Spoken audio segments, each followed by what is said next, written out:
Welcome back to Chin Music, our baseball show at TalkNorth.com. We have a lot to talk about today. Two major themes, though. The continuation of major Twins injuries and, of course, the continuing rise of the young pitchers on this staff and in this organization. Lineup today, Roy Smalley, former Twins star, former Twins broadcaster, LaVelle Neal III, Star Tribune columnist and baseball guru and contributor to TalkNorth.com. I'm Jim Souhan from the Star Tribune and TalkNorth.com. We appreciate you listening.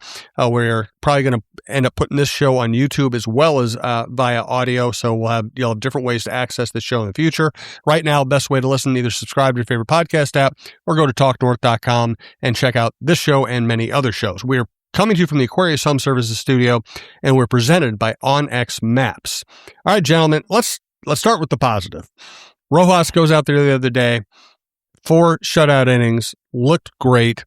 Andrew Morris seems to be settling into his bullpen role.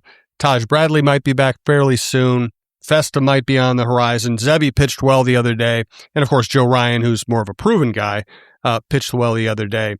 Roy, how encouraged do you think we should be by the current pitching staff and what is coming with this pitching staff?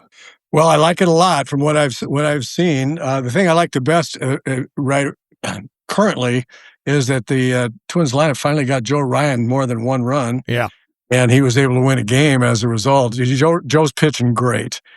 It's really great to see, leading that rotation. But Rojas was great. Zebby Matthews, 2 good games in a row. I mean, really good games in a row. So that's encouraging as well. Taj comes back, able. It becomes able again. And then the bullpen kind of shaping up with some of these young arms as well. So, I mean, it's the one thing other than Jeffers has been phenomenal, and Josh Bell's on a pace right now to drive in 90 runs. And that's basically their offense, with a couple other guys chipping in, as eke out a couple extra RBIs here and there over and above those 2 guys. I mean, the pitching looks really good right now, and it's for young pitchers to come in and pitch this well so soon. That's pretty encouraging. Yeah, I was at the ballpark Tuesday for Zebby's outing, and the talk was that he was taking a little bit off his pitches and throwing like a mile or 2 slower. He ended up averaging his fastball and averaging like 96.4 miles an hour, which is an above average fastball. And with his other stuff, he stayed in the strike zone, and he threw 5 different pitches. The thing that jumped out to me was that he was mixing them all from the beginning of the game. It wasn't about establishing a fastball. It was about throwing everything up there. And when he was in the zone, I think he ended up with 22 swings and misses. So he started on the front foot, and that really put hitters in a bind. So the one thing I'm watching here, not just with Zebby, with some of these other pitchers, and even this crazy bullpen that I believe 9 different relievers have 1 save now for the Twins, which is bonkers, is like the job that Pete Mackey's doing with this staff from top to bottom, squeezing whatever ounce of ability is left to some of these veteran guys in the pen, while trying to get these younger pitchers to pitch like they're veterans, and it's working out. Something with his message and whatever he's showing these guys seems to be resonating well. So, I going into this week, I think the Twins starters ERA was like 8th in major leagues. Bullpen was still like in the low 20s, upper 20s, which is going to be an issue all year. But it's weird how this team looks functional. As of, I believe right now, the Twins have a -1 run differential in the season. How about that? They're almost at a positive run differential, and it's all because of pitching. Yeah, it really is. I just want to make one other point about Zebby that you bring up. I think is maybe the most important thing. 96, as an aside, 96 miles an hour average fastball is plenty. When you have the ability to throw as many other pitches for strikes or close to the strike zone to be competitive as he does, 96 is plenty of fastball. But I think that what I've always been concerned about Zebby, he just answered a little bit. And that is when you say 21 or 22 swings and misses, LaVelle, that's huge for him, because that's not we used to, see. As you know, we were talking about one time on this show, and I said, I can't figure Zebby out. He throws strikes with everything. He doesn't walk people. He's always around the plate, and he gives up 5 runs. And every game, I don't get it. I'm still waiting. I like the stuff, but I don't understand. Well, what I do understand about him is that he hasn't gotten swings and misses up until the other day. That's a huge step forward for him. If he can become a bit of more of a swing and miss guy, because Zebby's always going to get strike 2 with people. Guys will foul it back, he's around the plate. He's going to get strike 2, and putting guys away has been kind of the problem. And I didn't realize that he got 22 swings and misses, and now you tell me that, and I'm even more encouraged by that, maybe more than anything else. What do you think Andrew Morris ends up being? Closer, setup man, long reliever, backup starter? LaVelle, what do you think? Well, I think it depends on what's needed at the time right now. He's kind of made himself into a jack of all trades because he can go long, he can go short. He's been a starter throughout the minors, and it looks like he has the stuff where if you wanted him to become a starter, you can do it. It's going to be whatever the Twins need for the overall shape of their pitching staff. And what does that mean? That means bullpen, right? It seems like they've got starting cachet built up with Zebby Matthews, with Taj Bradley, with Mick Abel when he's healthy, with Pablo still here, and Joe Ryan, and maybe Festa. Rojas, Festa, when he gets online, which I guess is going to be more toward the All-Star break for Festa. So what do they need? They need a stabilizer in the bullpen. So I would say right now, I could see Morris, still being in that role where if you need him for 3 innings, he can get you 1 turn through the batting order, or maybe if you need him to close out a game, he can come in and fire away, hit 97 a few times, throw a couple off-speed pitches, and get you 3 outs in the 9th as well. I think he's going to be kind of like that amoeba in the bullpen, filling in whenever he's needed and whatever bullpen role is needed at the time. Yeah, I agree with that.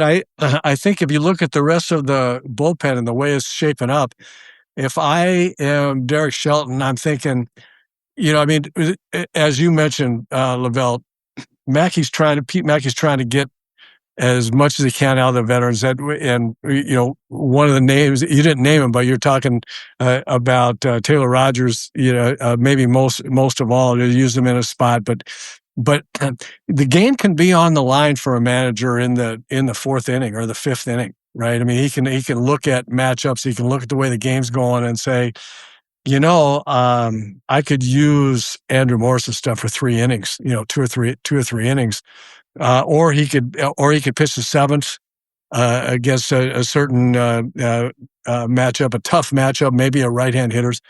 Or you can close it out. So he's a real valuable guy. If I'm Derek Shelton, I think I'm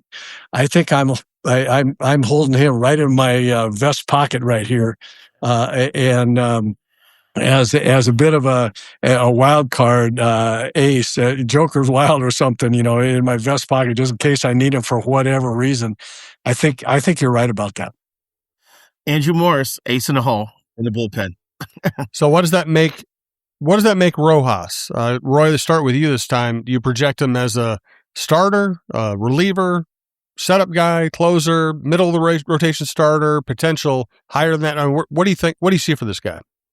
Well, it's really hard to know because we're up against what LaVelle keeps talking about, and that's all the other starting pitching that they've got, right? Yeah. And if everybody were healthy right now, look what you got. And suppose everybody got healthy all at once after enough of the injuries allowed them to have the young guys come up and have a chance to impress, right? So that, Pablo and Ryan and Ober and Abel and Taj, there's your 5-man rotation. And now Zebby pitching, the way he is, and all of a sudden you go, well, we're looking pretty good at starting pitching. So that's on the one hand. On the other hand, you got a young guy that's got great stuff. He's got electric kind of stuff. And you say, well, nice to have that guy. We got a whole bunch of right-handers. Nice to have that guy in there. On the other hand, he's an eighth inning guy to set up a strong right-hander if I've ever seen one. I mean, I think he's at least seventh inning and maybe eighth and maybe even ninth with that stuff. So, I mean, again, they've got a lot of flexibility now with Andrew Morris and with Rojas as, new great arms that I'm sure they're trying to figure out, okay, they got to be in the bullpen for right now. How are we gonna use them? And Connor Prelip as well. That's another one. Yeah, Prelip. We didn't even mention Prelip, and he could be any of those things too. Now, here's the thing. Let's spin this forward a little bit. Trade deadline. What team do you think is going to field the most calls about trading their young pitching? The Twins. Teams are going to be calling the Twins throughout June, July, trying to see what's going to take to pry one of these guys. Jeremy Zoll is going to be in a position where he could ask for the moon or ask for a ransom here. If someone's desperate for one of these younger arms, and he could find a way to land someone who's a potential cleanup hitter, as Jim alluded to in his column today, that they really need. That's also an option. I'm not advocating it. I'm just saying it's an option. If Zoll gets his socks blown off by an offer for one of these guys, I'm not saying trade three of them or something, but if he gets the right move, the Twins are in a hell of a position here headed into trade season. Which just brings up, to me, the immense irony. And this, once again, you got a hitting coach that couldn't handle it. He goes to Toronto and they have, he does a great job in Toronto. You fire the manager, and which clearly wasn't the manager's fault. And now you let the guy go. Here's the general manager, president of baseball operations that came over from Cleveland because he had this reputation for acquiring and building young pitchers. And we're going, when is that going to happen? When is that going to happen? And all of a sudden now we're screaming and yelling about the fire sale the last year and and some of the things that they've done in the last couple of years to acquire young pitching. Ironic, isn't it, that the pitching acquiring young genius acquired all these guys. Now it was his fault. He had to go too. Yep. And he's and everything they hired him for may come true here in spades the next 3 or 4 years. Oh, here's the other thing. You mentioned Popkins going over to Toronto. Well, Mike Bork-Schulte was a hitting coach last year. They let him go. He went to Washington. The Nationals led the majors in runs scored at the beginning of the week. That 6'6" outfielder, James Woods, whatever he is, he's like driving in everything for him. It's ridiculous. So it's funny how there's a list of fall guys for what's gone on the last few years who are not here, and it's funny how the new regime is inheriting this.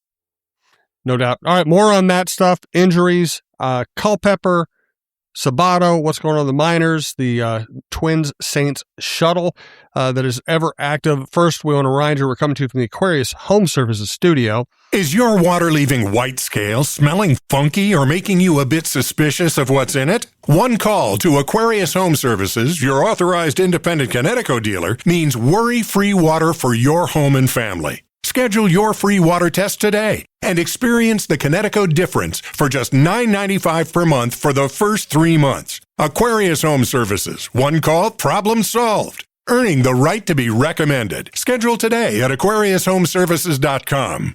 We also want to tell you about Onyx Maps and Onyx Fish. OnyxMaps.com/fish is the app I'm talking about. Stop fishing the same lake because it's the only one you know. Onyx Fish lets you filter lakes by species, abundance, trophy, and keeper potential, so you can make a smarter call on where to spend your Saturday before you ever hitch up the trailer. It's $34.99 for the year, less than a spool of good braid. Download Onyx Fish on the App Store or go to onyxmaps.com/fish and fish smarter this season. Thanks also to Minnesota Masonic Charities. Today, I want to talk a little bit about the Minnesota Masonic Charities. When you think about the Masons, I get it. You think about the funny hats, those pancake breakfasts, which are phenomenal. My dear friend John Schweitz and I have chatted about this, and it's so much more than that. They've got the Masonic home over in Bloomington. They've got the hospital for the children over at the U of M. They are the largest fraternal organization in terms of charitable needs in our country, and they deserve a ton of recognition. So thank you, Minnesota Masonic Charities, for all you do and for supporting us over here at Talk North, and a special thanks to my good friend, John Schweitz.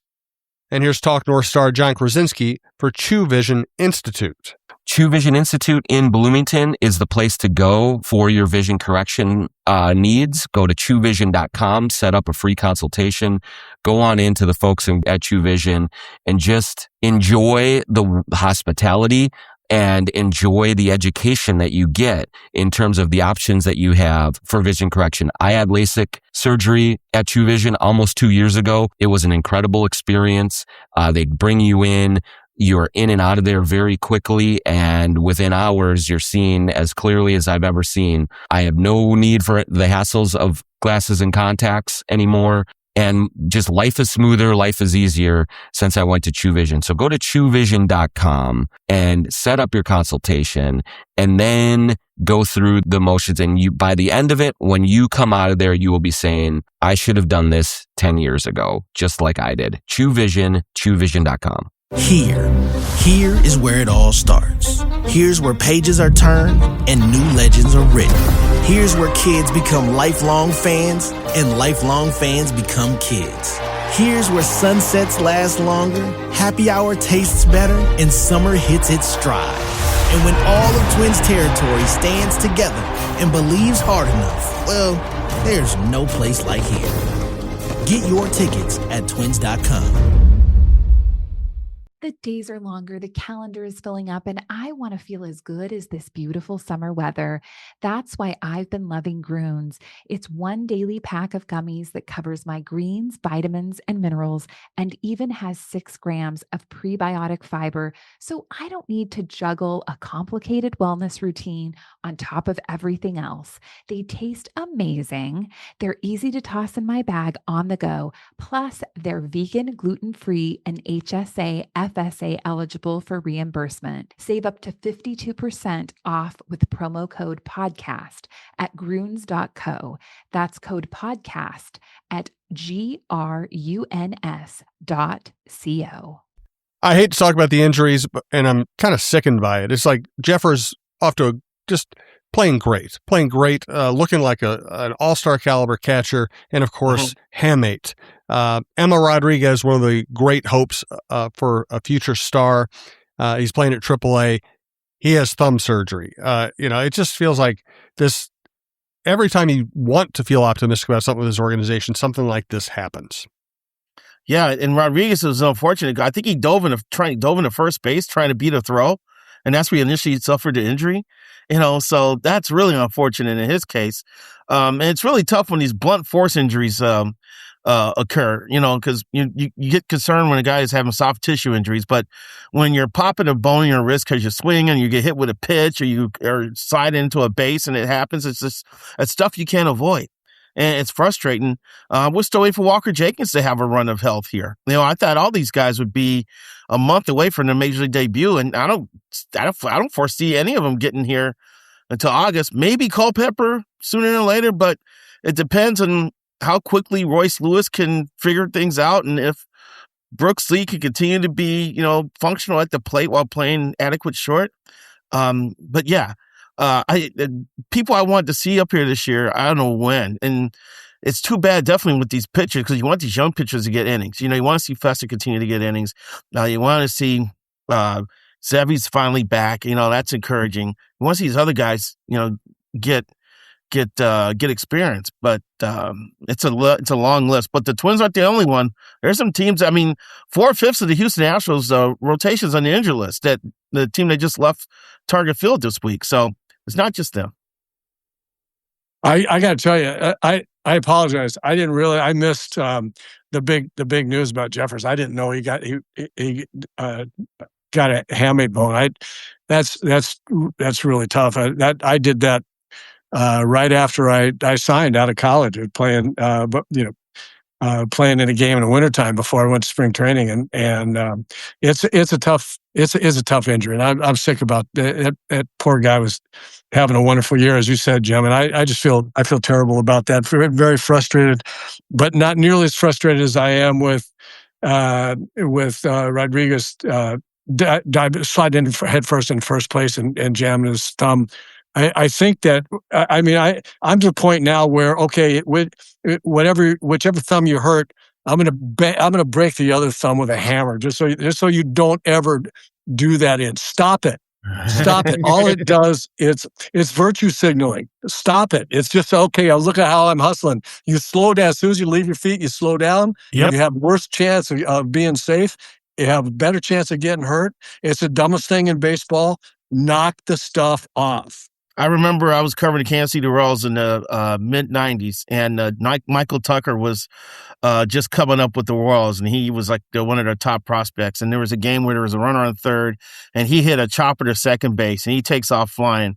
And he's got to beat the throw so the winning run could score. It was like 2 outs in the ninth. And Tucker slides in head first in the first base, and he's safe. And he raises his hands up to celebrate that he just beat out a hit by diving in the first, and he looked and he saw his pinky finger was sideways on his hand hanging to the, so he went, yay! Oh, it was one of those moments. I don't think he dove in the first ever after that. Well, I'm glad Roy. I think it ought to be $1,000 fine in the minor leagues. That'll get their attention. You dive in head first to first base, trying to beat it out. It's $1,000. It's foul. Nick Punto would like to have a word with you, Roy. Nick Punto, I used to scream at him too. It's just like, stop it. You're smarter than that. Do you want to be, first of all, out more than safe? And do you want to get hurt more than be healthy? What do you want? Yeah, I'm so glad you said that. There's a reason Usain Bolt never dove at the finish line. Okay? You slow down. Yeah, the reason was because he didn't have to. That's mainly because everybody was 5 yards back. Look at that too. But other than that, you're right. There's nobody in a tight race in a 100-meter dash. There's never been anybody dive the tape ever in a close race ever. No. Hey, Culpepper, I saw played third base the other day. And he's been playing shortstop at St. Paul. Royce Lewis, the Twins starting third baseman, gets sent down. Culpepper gets moved over to third base. What do you think, LaVelle? Well, I think the plan was to move him around a little bit anyway. He's proven to them that he can handle short, but yeah, third base gives him flexibility. And yeah, there's, other than Royce Lewis, there's really no third base options in the system. So I'm sure they're just kind of covering their bases there. And that's another thing Royce Lewis can fret about, since it seems like he likes to fret about people coming up and taking his job away, is that Culpepper is getting some reps at third. Just like Gabriel Gonzalez is getting reps at first base, because there's a big hole there on the Twins organizational chart. By the way, he's starting to hit. I think he's on a tear over his last 7 games, by the way. But yeah, once Royce mentally kind of flushes whatever is in his head right now and gets back to playing, yeah, he's got to, understand, what's at stake here, and figure out a way to be closer to the top prospect he used to be. Because I wrote a column about Royce today, and I actually got a text from a Twins official who said, there is hope. He says, Mickey Moniak was a first overall draft pick a few years ago. Philadelphia flamed out after 4 years, but now he's had 2 really productive seasons, one with the Angels, and actually the last 2 with Colorado. He's kind of revived his career a little bit. It's become a productive player, so it can happen. Royce just has to get in that mental sweet spot for him to rediscover his talent. How's Culpepper swinging the bat, LaVelle? Do you know? I've watched him a few times. He's got a nice, quick swing. He can generate some power. He's definitely a 20 homer guy, I think, once he gets to the majors. Let's see here. I'm not sure. He's only hitting like 250, but he's had pretty good productivity. He does drive the ball, and he does draw walks. I will say this. He got off to a really good start, and then he got sick. That sickness that almost the entire team caught about a month ago. And ever since then, he's kind of been scuffling a little bit. Yeah, he's hitting 250 with 9 homers and 32 RBI. So it doesn't scream, call me up right now, but he still has an 821 OPS. So he's doing something right. Definitely one to watch. It's definitely, of all the guys, prospects who are there, at least he's the one who's staying healthy, so you can actually watch play on a daily basis. When I think about him as a shortstop, my concern is always the same. When they start moving shortstops around to play other positions, it always reminds me of a number 1 draft choice way back when I was in college. A guy that was drafted not number 1 in the country. Well, maybe he was. He was drafted really high, first round, and by the Phillies or somebody. And farm director of the club said, talking about him in an article I read in Sporting News, they had the big, number one draft pick, and he says, he can run, he can throw, he swings the bat really well, and he makes almost all the plays at shortstop. I go, oops, almost. Really almost. So that's what concerns me about about shortstops, and getting some time at third is not the same as almost. Those two are, but it's in that neighborhood. I mean, It's not this playing third. I mean, Bobby Witt played third for a while when he first came up, right? So I mean, it's not. There are situations, but I always worry about the almost in people's minds for a shortstop. Yeah, I mean, that was Culpepper's. The concern about Culpepper after when he was drafted was that can he stick it short? And everything I've read since then saying he's proven that he could stick it short. Meanwhile, they drafted another shortstop, Merrick Houston, last year, and they're like, he's definitely a shortstop. There's no question that he cannot stick at that position. So I don't know if this is with that in mind, that maybe there's a day when Houston's here and Culpepper's at third because of it, or is it because that Royce is scuffling at third, they don't have any immediate options, or if Culpepper actually, despite what they're saying, is actually in your almost category, Roy. I'm not sure of that. All I know is this. That's why you keep drafting shortstops, because they end up moving around. It's easy to move a shortstop around. Miguel Sano is a shortstop. Troy Glaus was a shortstop coming out of college. Kadire. Dan Gladden signed as a shortstop. If you can hit, and depending how your body feels out and how your defense feels out, they can find a spot for you. Kadire was a shortstop too. He ended up playing Kadire. Absolutely. Short, third, first, outfield. Plouffe. Yep. Sabato is a first baseman who has been crushing the ball at St. Paul. Why isn't he up in the majors? I'm guessing it's because he's not on a 40-man and they wanted to save that move for an emergency, like when they had to send Royce down and get Oswaldo Arcia. I'm sorry, Orlando, not his brother. Orlando Arcia. On the 40-man. So that's my guess. But I mean, they've got to pay attention. And the way things are going, what's it going to hurt to give this guy a look? He's another guy on a tear, man. I went and did a story on him last year, and he was a very affable guy. He's not apologizing for how long it's taken him to get to this point. He's 27 years old. But man, he's batted 300. He's got 10 home runs. He's got a 1,076 OPS. Merit eventually has to be recognized here. It does. And I think that he's got to be getting close to getting a shot here, because the Twins need first base production. They don't have much. I mean, Cody Clemens, he usually has that 3-week stretch where he's hitting everything and his father's in the stands cheering. And otherwise, you have to kind of be careful how much you deploy him. Josh Bell has my range at first. So I think Caratini could play a little first base, but they're going to need him behind the plate, right? And he's not going to hit, so don't play him at first base. Exactly. So I think Sabato should be like on a short leash here in terms of getting pulled over to target field. I'd call him up like 5 minutes ago. Yeah. So I mean, the thing about that, about him coming up and being here, is we all know where the offensive production has to come from in a lineup, right? And it's a plus if you get shortstop. It's a plus if you want a little more from second baseman, but it's a middle infield spot. What Ryan Jeffers provides for you offensively, if you had a big time offensive club and he was doing that, it would be gangbusters. So you get that kind of offense from the catcher. But you've got to have first and third and two outfielders. I mean, you just have to in today's game. I mean, and one of those cannot be as successful if you've got a gangbuster designated hitter, right? But you watch who's going to be in the playoffs this year and who's going to go deep in the playoffs. And there's going to be a DH that's swinging the bat well, and there's going to be big production from your first baseman, and there's going to be fairly big to big production from third baseman, and two of the outfielders are going to be killing it. I mean, that's just the way it is. So, I mean, the the Twins are hanging in there right now with young pitchers pitching probably a little bit above their pay grade already, and two guys now just down to one guy, Josh Bell and Buck, giving you offense, and then it's a different other guy every night. There's no other guy that's every day.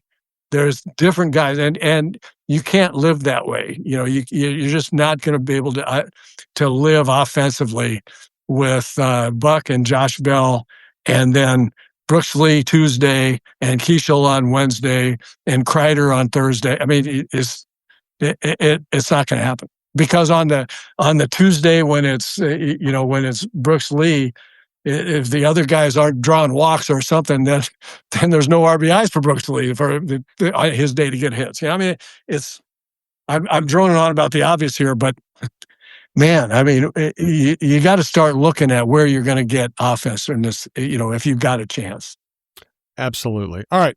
Next week, let's talk about whether the Twins could or should or would trade Joe Ryan, and we'll continue to tell you what's going on with the team. Today, let's go to our Booze and Blues segment. Do either of you have one that you're dying to get out right now? If not, I got one. I don't this week. I promise to come up to bring something to the table next week. I'm still reeling from the fact that we're going on YouTube now. That tells me we can't record this anymore with me not wearing the shirt. So, I got it. Well, we were also going to send a cease and desist letter about not wearing a shirt. We had lawyers involved. I'm glad that you're going to voluntarily stop doing that. Yes, I have come to my senses on the subject. That's wonderful. That's wonderful news for all of us. Thank you. I'll throw this one out there. The Crowded House song, "Don't Dream It's Over." Hey now, don't dream it's over. We've all heard it. It's a good band, but it was a band. This is their only big hit. It's the song that still gets played on the radio today. And I always liked it, but I never really thought of it as like one of the greatest songs of all time. But, one of the great musicians and music historians in history, Paul McCartney, actually said that it's the one song he heard that he wished he had written. And that made me listen to that song with a whole new appreciation for what it is. It's still not exactly my kind of thing. It's still not one of my favorite 10 songs or whatever, but I pay attention anytime Mr. McCartney speaks, and it was really kind of cool for him to laud a song that isn't just, an obvious, that isn't just, everybody's favorite already. So I thought that was cool. Paul McCartney just was on Saturday Night Live last Saturday. Yep. Which was eye-popping. Well, Will Ferrell showing up to host was number one, but McCarthy number two. I mean, my goodness. And for him to say something like that, that's like Beethoven saying, "I wish I would have written that symphony instead of that guy." That's exactly. That's crazy. That's just crazy to hear. And I'm gonna have to go back and listen to it, because that is not my style. No, at all. So if Sir Paul says so, then I need to. I need to look at it again. I was just listening the other day, went down to work out, and I really didn't in my gym at home, and I really didn't feel like it. And I said, I need something. I don't want any heavy. It's not heavy metal, not rock and roll is going to get me going. I just want something that makes me feel like I want to work out a little bit. And I've got a list of the Beach Boys songs they like, and I threw that on there, and I got through God Only Knows, and I recalled that Paul McCartney said it was one of the most beautiful songs ever written. It was the same. He gushed about that song, and on Pet Sounds, lo and behold, here's what I'm going to suggest people do. Listen to God Only Knows, and all the musicianship, everything that Brian Wilson did in that song. And then go listen to, right after that, Sgt. Pepper came out, She's Leaving Home. Go listen to, and you tell me if he didn't just say, you know what, that was so good, I'm going to incorporate a lot of that Brian Wilson stuff into this. Jim, I know you know what that song I'm talking about. Oh yeah, and Pet Sounds and the Beach Boys influence was astonishing.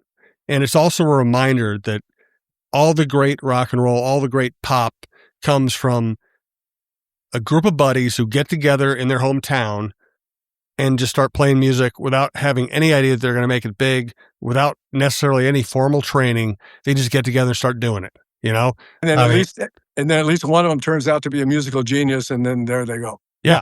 And Liverpool produced the Beatles, you know, a little beach town produced the Beach Boys. We go on and on, Allman Brothers from the South, Springsteen from Jersey. I mean, it's just, it's all the Motown people. It's one of my favorite things about music is it's not, every once in a while somebody tries to paste together a super group and it's okay. But the great music comes from people who learned how to play in garages when they're 15. Yeah. Yeah, it's tough. It's tough. You can put Eric Clapton and Steve Winwood together, and they can make great music together. But trying to do that on a grand scale, it's really tough to pull off. Yeah, and like Clapton and Greg and Dwayne Allman. They put out one great album, but it was one great album, and then they went their separate ways. Yeah, exactexactly. All right, good stuff. Time it was really good. Oh, it's unbelievably good, unbelievably good. And it reminds me of one of my favorite documentaries, and I'm not going to remember the name of it. The place in Alabama where so much of the great music was Muscle Shoals. Muscle Shoals. There's a documentary about Muscle Shoals, and Dwayne Allman really became famous playing in studio with all the great musicians that came through Muscle Shoals, and then that's how he kind of got his big jump too. So you look at you can go out and find the Dwayne Allman Anthology, volumes 1 and 2, and you look at all the people he played with. It's like, oh gosh, yeah, it's fantastic stuff. Which reminds me of Jason Isbell, because Jason Isbell was from Muscle Shoals, Alabama. We can talk more about him next week. All right, good stuff, gentlemen. I appreciate it. We'll talk again next week. Twins, stay healthy. Stay healthy. Just stay healthy. Just do it once for all of us. 1 month. 1 month.